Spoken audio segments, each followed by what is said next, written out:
샬롬, 말씀 읽어주는 전도사 강전사입니다. 2020년 6월 17일 수요일 강전사와 함께하는 5분 묵상 시작하도록 하겠습니다.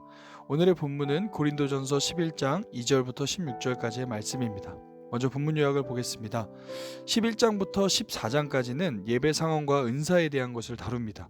특별히 오늘 본문은 그 첫 주제로 교회 모임 때 머리에 무엇을 쓰는 것에 대한 문제를 다루고 있는데요. 먼저 도입 부분으로 문제 상황에 대한 기본 정보와 권면을 2절부터 6절까지 말해주고, 또 7절부터 12절까지는 권면에 대한 첫 번째 근거, 창조의 근거에서 남편과 아내의 관계성을 설명하고요. 그 다음에 권면에 대한 두 번째 근거로 13절부터 16절까지 독자 스스로의 판단과 당시 관습의 의지에 논증하는 이야기가 담겨 있습니다. 배경 이해를 보겠습니다. 당시 조각상을 보면 황제나 남자 제사장들은 신에게 기도하거나 술을 바칠 때 입고 있던 토가 같은 겉옷을 머리로 끌어쓰고 의식을 집행했습니다. 교인들 중 엘리트 그룹이 이런 이방 제사 습관을 따라 예배 때 머리에 무엇을 쓰고 기도나 예언을 했던 것 같습니다.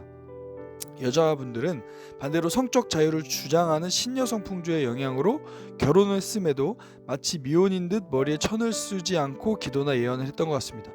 당시에는 결혼한 사람은 머리에 천을 쓰고 이제 예배를 드렸어야 됐던 거죠. 당시 이런 모습들은 사회 현상의 모습이 교회로 와서 예배를 방해하는 경우들의 문제였습니다. 이런 배경을 가지고 한번 본문을 읽어보도록 하겠습니다. 우리 2절부터 우리 6절까지의 말씀은 머리에 무엇을 쓰는 문제에 대한 도입과 문제 제기 그리고 권면을 이야기합니다. 2절 읽겠습니다. 여러분이 나를 모든 면으로 기억하며 또 내가 여러분에게 전해준 대로 전통을 지키고 있으니 나는 여러분을 칭찬합니다. 그런데 각 남자의 머리는 그리스도요, 여자의 머리는 남자요, 그리스도의 머리는 하나님이신 것을 여러분이 알기를 바랍니다. 남자가 머리에 무엇을 쓰고 기도하거나 예언하는 것은 자기 머리를 부끄럽게 하는 것입니다. 그러나 여자가 머리에 무엇을 쓰지 않은 채로 기도하거나 예언하는 것은 자기 머리를 부끄럽게 하는 것입니다. 그것은 머리를 밀어버린 것과 꼭 마찬가지입니다. 여자가 머리에 아무것도 쓰지 않으려면 머리를 깎아야 합니다. 그러나 머리를 감거나 미는 것이 여자에게 부끄러운 일이면 머리를 가려야 합니다. 7절부터 12절까지는 권면의 첫 번째 근거, 창조에 근거한 남편과 아내의 관계성을 말합니다. 7절입니다. 그러나 남자는 하나님의 형상이요 하나님의 영광이니 머리를 가려서는 안 됩니다. 그러나 여자는 남자의 영광입니다. 남자가 여자에게서 난 것이 아니라 여자가 남자에게서 났습니다. 또 남자가 여자를 위하여 지으심을 받은 것이 아니라 여자가 남자를 위하여 지으심을 받았습니다. 그러므로 여자는 천사들 때문에 그 머리의 권위의 표를 지니고 있어야 합니다. 그러나 주님 안에서는 남자 없이 여자가 있지 않고 여자 없이 남자가 있지 않습니다. 여자가 남자에게서 난 것과 마찬가지로 남자도 여자의 몸에서 났습니다. 그리고 모든 것은 다 하나님에게서 났습니다. 13절부터 16절까지는 권면에 대한 두 번째 근거, 독자의 판단과 당시 관습에 호소하는 내용이 나옵니다. 13절입니다. 여러분은 스스로 판단하여 보십시오. 여자가 머리에 아무것도 쓰지 않은 채로 하나님께 기도하는 것이 마땅한 일이겠습니까? 과연 그 자체가 여러분에게 가르쳐주지 않습니까? 남자가 머리를 길게 하는 것은 그에게 불명예가 되지만 여자가 머리를 길게 하는 것은 그에게 영광이 되지 않습니까? 긴 머리카락은 그의 머리를 가려주는 구실을 하는 것입니다.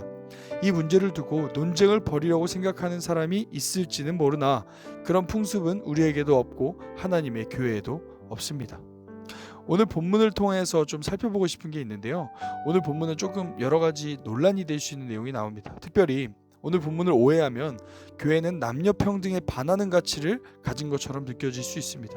그 문제가 바로 여자의 수건 때문입니다. 당시 교회는 여자들도 남자들과 똑같이 예배 때 기도하고 예언할 수 있었습니다. 그런데 본문에서 문제가 된 것은 예배 때 여자들의 역할이나 지도력이 아니라 예배 때 여인들의 복장의 문제였습니다. 여자들이 수건을 쓰는 것은 남자들보다 열등하기 때문이 아니라 당시 문화에서는 교양 있는 여자에게 기대하던 관습이 수건을 쓰는 것입니다.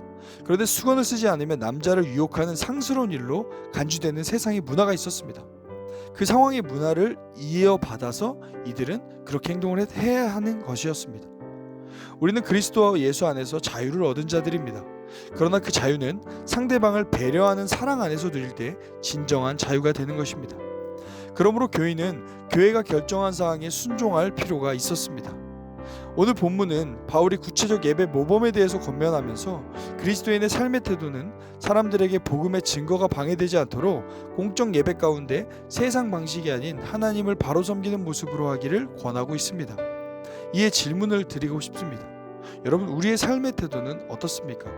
혹시 우리의 삶의 태도가 복음 증거에 방해가 되고 있지는 않나요? 나의 자유로운 모습과 행동들이 하나님의 영광을 가리고 있는 모습이 혹시 있지는 않을까요? 그것을 돌아보고 생각하는 귀한 오늘 하루가 되기를 소망합니다.